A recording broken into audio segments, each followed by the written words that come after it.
Bismillahirrahmanirrahim. Assalamualaikum warahmatullahi wabarakatuh. Alhamdulillahi rabbil alamin. Wassalatu wassalamu ala sayyidil mursalin wa ala alihi wa ashabihi wa man tabi'ahum bi ihsanin ila yaumiddin. Faqad qala Allah Ta'ala fi kitabihil karim wa huwa asdaqul qailin. A'udzu billahi minasyaitonir rajim. Yarfa'illahu alladhina amanu minkum walladhina utul ilma darajat. Wa qala Rasulullah sallallahu alaihi wasallam, man salaka tariqan yaltamisu fihi ilman sahhalallahu lahu bihi tariqan ila jannah. Para hadirin, hadirat, para pemirsa yang dirahmati dan dimuliakan oleh Allah Subhanahu wa taala. Alhamdulillah berjumpa kembali dengan kami di channel ini, channel Al-Huda Center Kajian Islami. Channel ini akan membahas berbagai macam materi yang terkait dengan persoalan tauhid dan akidah. Kemudian ada materi terkait dengan fikih. Kemudian hadis-hadis Rasulullah Sallallahu Alaihi Wasallam. Kemudian tafsir tematik atau tafsir al-mawdu'i. Kemudian ada tahsinul Quran. Nah, pada kesempatan yang berbahagia ini, kami akan menghadirkan kajian tentang tafsir tematik atau tafsir al-mawdu'i. Sebelum kita membahas lebih jauh tentang tafsir yang terkait dengan tema-tema tertentu, kami ingin menjelaskan kepada para pemirsa, para hadirin, pada hadirat, beberapa pengertian, beberapa definisi yang terkait dengan ilmu tafsir ini. Yang pertama ada arti tafsir atau menafsirkan, kemudian ada arti terjemah atau menerjemahkan, dan yang ketiga ada arti takwil. Nah, sepintas bahwa ketiga hal ini memiliki arti yang sama, padahal masing-masing dari kata-kata tersebut itu mempunyai makna yang berbeda. Ini penting untuk kita pahami bersama sebagai dasar agar kita nanti ke depan ketika mempelajari tentang tafsir mempunyai satu wawasan yang luas. Yang pertama adalah makna tafsir. Makna tafsir ini atau tafsir adalah menjelaskan tentang ayat-ayat suci Al-Quran, baik dari segi makna, segi hukum, segi kisah maupun segi hikmat. Jadi ada sebuah ayat suci Al-Quran, kemudian dijelaskan maksudnya seperti ini, maknanya seperti itu. Kemudian yang kedua adalah terjemah. Nah, ada beberapa kekeliruan di masyarakat kita. Terjemahan yang ada di negara kita ini, Al-Quran terjemah, ini mereka menganggapnya sebagai sebuah tafsir. Padahal tidak seperti itu. Terjemah itu adalah memindahkan arti ayat-ayat suci Al-Quran dari satu bahasa ke bahasa yang lain. Sebagai contoh, kita pahami bersama bahwa Al-Quran kalamullah, firman Allah dengan bahasa Arab. Nah, kemudian di Indonesia banyak terjemahan-terjemahan terkait dengan ayat-ayat suci Al-Quran. Nah, ketika ada di negara Inggris, pastilah arti dari ayat-ayat suci Al-Quran menggunakan bahasa Inggris. Atau ada di daerah Amerika Serikat, atau ada di daerah Filipina. Nah, Al-Quran yang berada di Filipina ini menggunakan arti terjemahannya bahasa Filipina atau bahasa di suatu negara tertentu. Nah, memindahkan arti ayat-ayat suci Al-Quran dari bahasa satu ke bahasa yang lain, ini dinamakan adalah terjemahan. Kemudian yang ketiga adalah takwil atau mentakwil. Takwil ini adalah menjelaskan makna ayat suci Al-Quran yang masih bersifat mutasyabih. Mutasyabih ini artinya memiliki makna yang samar.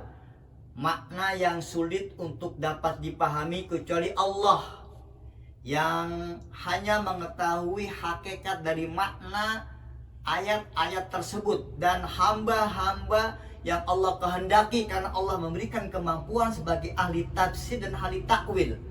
Sebagaimana Ibnu Abbas radhiyallahu anhu, beliau ini didoakan oleh Rasulullah Shallallahu Alaihi Wasallam menjadi seseorang, menjadi hamba Allah yang ahli tafsir dan ahli takwil. Nah, jadi 3 kata ini di dalam ilmu tafsir ini memiliki makna yang berbeda, meskipun hampir mempunyai kemiripan arti dari semua 3 kata tersebut. Nah, para hadirin, para hadirat dan para pemirsa yang dirahmati dan dimuliakan oleh Allah Subhanahu wa taala, kita akan coba memasuki pembahasan pertama tentang bacaan ayat suci Al-Quran basmalah, yaitu Bismillahirrahmanirrahim. Yang menjadi persoalan adalah apakah basmalah, bacaan Bismillahirrahmanirrahim itu adalah ayat minal Quran, ayat dari ayat-ayat suci Al-Quran. Para ulama semuanya telah sepakat, ajma'al ulama ala anna al-basmalata al-waridata fi suratin naml hiya juz'un min ayatin fi qawlihi ta'ala innahu min Sulaiman wa innahu bismillahirrahmanirrahim. Para ulama telah sepakat bacaan Bismillahirrahmanirrahim yang terdapat di dalam surat An-Naml, ayat yang ke-30, itu merupakan mutlak ayat suci Al-Quran. Tidak ada perbedaan para ulama di dalam mensikapi bacaan Bismillahirrahmanirrahim yang terdapat di dalam surat An-Naml ayat yang ke-30. Walakinnahum, akan tetapi para ulama mereka berselisih pendapat. Apakah Bismillahirrahmanirrahim itu merupakan bagian dari surat Al-Fatihah? Nah, kita akan coba lihat berbagai sudut pandang para ulama madhab tentang persoalan ini. Apakah Al-Fatihah, apakah Bismillahirrahmanirrahim bagian dari surat Al-Fatihah, dan apakah Bismillahirrahmanirrahim adalah bagian juga dari ayat-ayat suci Al-Quran atau tidak. Kita coba akan lihat perbedaan pendapat para ulama dalam mensikapi persoalan tersebut. Yang pertama adalah mazhab Imam Asy-Syafi'i. Dan dalam mazhab Imam Syafi'i mereka mengatakan bahwa Bismillahirrahmanirrahim ini adalah bagian dari surat Al-Fatihah. Jadi Imam Syafi'i ini berpendapat hiya ayatun minal Fatihah wa min kulli suratin. Jadi Al-Fatihah ini di antara 7 ayatnya Bismillahirrahmanirrahim adalah bagian dari ayatnya, dan juga Bismillahirrahmanirrahim adalah bagian dari ayat-ayat setiap surat yang ada di dalam Al-Quran. Nah, oleh karena Bismillahirrahmanirrahim ini merupakan bagian dari surat Al-Fatihah, maka dalam madhab Imam Syafi'i dikatakan kalau ada seseorang ketika melaksanakan ibadah salat dia tidak membaca Bismillahirrahmanirrahim ketika membaca surah Al-Fatihah, maka dinyatakan salatnya tidak sah, karena Al-Fatihah dengan Bismillah merupakan satu rangkaian, satu surat yang menjadi satu kesatuan utuh, di mana Bismillah bagian daripada surat Al-Fatihah tersebut. Kemudian yang kedua, pendapat dari Imam Malik, madhab Malik. Nah, di dalam pemahaman madhab Malik, Imam Malik, bahwa Bismillahirrahmanirrahim laisat ayah la minal Fatihah wala min syai'in min suwaril Quran. Nah, sedangkan pendapat di mazhabnya Imam Malik ini dikatakan bahwa Bismillahirrahmanirrahim itu adalah bukan bagian dari surat Al-Fatihah. Dan juga Bismillahirrahmanirrahim bukan merupakan bagian dari surat-surat yang terdapat di dalam Al-Quran. Jadi pendapat Imam Malik mengatakan bahwa Bismillah ini bukan ayat Al-Quran dan juga bukan merupakan bagian dari surat Al-Fatihah. Ini pendapat madhab Imam Malik. Kemudian yang ketiga, madhabnya Imam Abu Hanifah. Apa pendapat madhab Imam Abu Hanifah? Mengatakan hiya ayatun tamatun minal qur'ani unzilat lil fasli bainas suwar wa laysat ayah minal fatihah. Pendapat madhab Imam Abu Hanifah mengatakan bahwa Bismillahirrahmanirrahim merupakan ayat yang sempurna, ayat suci Al-Quran yang sempurna, yang unzilat lil fasli, yang Allah turunkan ya, di antara surat-surat yang terdapat di dalam Al-Quran. Dan Bismillah itu bukan merupakan bagian dari surat Al-Fatihah. Para hadirin, para pemirsa, jadi dapat kita pahami ketiga pendapat mazhab ini berbeda. Imam Syafi'i mengatakan bahwa Bismillah itu bagian dari surat Al-Fatihah dan merupakan bagian dari surat-surat yang ada di dalam Al-Quran.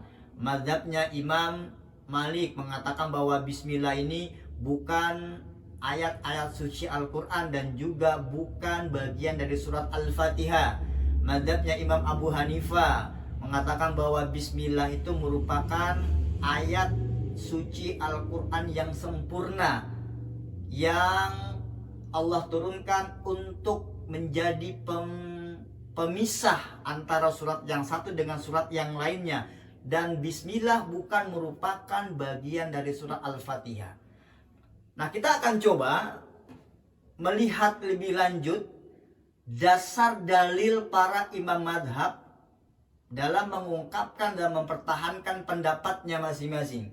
Yang pertama adalah istadalla asy-Syafi'iyya ala madhhabihim bi'iddatin adillah. Nah, madhab Imam Syafi'i ini menggunakan beberapa dalil-dalil dari hadis-hadis Rasulullah Sallallahu Alaihi Wasallam yang mengatakan bahwa Bismillah itu merupakan bagian dari surat Al-Fatihah dan merupakan bagian juga dari surat-surat yang ada di dalam Al-Quran. Dalil yang pertama, hadis dari Abi Hurairah radhiyallahu anhu. Anna Nabi sallallahu alaihi wasallam annahu qala idza qara'tum alhamdulillahi rabbil alamin. Jadi Rasulullah bersabda, jika kalian membaca alhamdulillahi rabbil alamin, faqra'u bismillahirrahmanirrahim, maka hendaklah kalian membaca bismillahirrahmanirrahim. Innaha ummul Qur'an wa ummul kitabi wa sab'ul mathani. Jadi Al-Fatihah itu adalah merupakan induknya Al-Quran, ya, ummul Quran wa ummul kitab wa sab'ul mathani, dan 7 ayat yang diulang-ulang. Ini dalil pertama.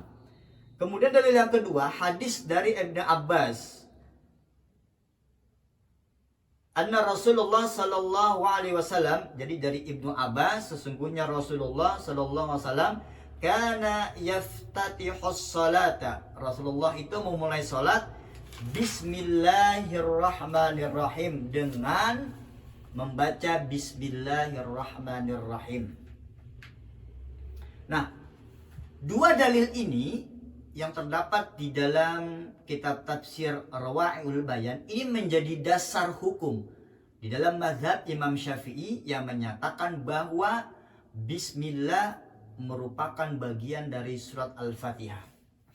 Kemudian pendapat yang kedua di dalam mazhab Imam Malik, dalil yang menyatakan sehingga mazhab Imam Malik berpendapat bahwa bismillahirrahmanirrahim ini bukan merupakan bagian dari surah Al-Fatihah dan juga bukan merupakan ayat-ayat suci Al-Quran. Nah, Imam Malik ini berpendapat yang pertama berdasarkan logikanya. Ya. Wastadalla al-Maliki ala anna al-basmalata laysat ayah minal Fatihah wala minal Qur'an wa innama hiya litabarruk bi adillatiha. Jadi Imam Malik berpendapat bahwa Bismillah ini merupakan satu kalimat yang untuk mendapatkan keberkahan jika membacanya. Jadi bukan ayat Al-Quran, bukan merupakan bagian dari surah Al-Fatihah. Mana dalil-dalilnya? Dalil yang pertama adalah hadis dari Aisyah. Rasulullah bersabda, qalat kana Rasulullah sallallahu alaihi wasallam yaftatihu as-salata bitakbir wal qira'ah bilhamdulillahi rabbil alamin. Jadi hadis dari Aisyah radhiyallahu anha, Rasulullah memulai salatnya dengan takbir, wal qiraah, dan bacaan alhamdulillahi rabbil alamin. Ya, jadi tidak membaca bismillah, langsung Rasulullah membaca alhamdulillahi rabbil alamin. Kemudian dalil yang kedua dari mazhab Imam Malik, hadis dari Anas bin Malik yang mengatakan qala sallaitu khalfa Rasulillah. Jadi Anas bin Malik ini pernah salat di belakang Rasulullah sallallahu alaihi wasallam, wa Abi Bakrin, dan juga pernah salat bersama Abu Bakar, wa Umar, dan juga bersama Umar bin Khattab, wa Uthman, dan juga Uthman ibni Affan. Jadi Anas bin Malik ini pernah salat di belakang Rasulullah, Abu Bakar, Umar, dan Uthman. Apa yang Anas bin Malik katakan? Fakanu yastaftihuna bilhamdulillahi rabbil alamin. Ketika Anas bin Malik ini dia salat di belakang orang-orang mulia tersebut, Rasulullah, Abu Bakar, Umar, dan Uthman. Pada saat itu keempat orang mulia tersebut ketika memulai salatnya langsung membaca alhamdulillahi rabbil alamin dengan tidak membaca bismillahirrahmanirrahim. Nah, berdasarkan dalil hadis 2 ini, madhab Imam Malik berpendapat bahwa tadi bismillah bukan merupakan ayat suci Al-Quran dan juga bukan merupakan bagian dari surat Al-Fatihah. Kemudian yang ketiga, yaitu pendapatnya Imam Abu Hanifah yang berpendapat dan mengatakan bahwa Bismillahirrahmanirrahim adalah ayat suci Al-Quran yang sempurna yang Allah turunkan untuk memisahkan antara surat yang satu dengan surat yang lain dan bukan merupakan bagian dari surat Al-Fatihah. Mana dalil yang dikemukakan oleh Imam Abu Hanifah terkait dengan pendapatnya tersebut? Yang pertama,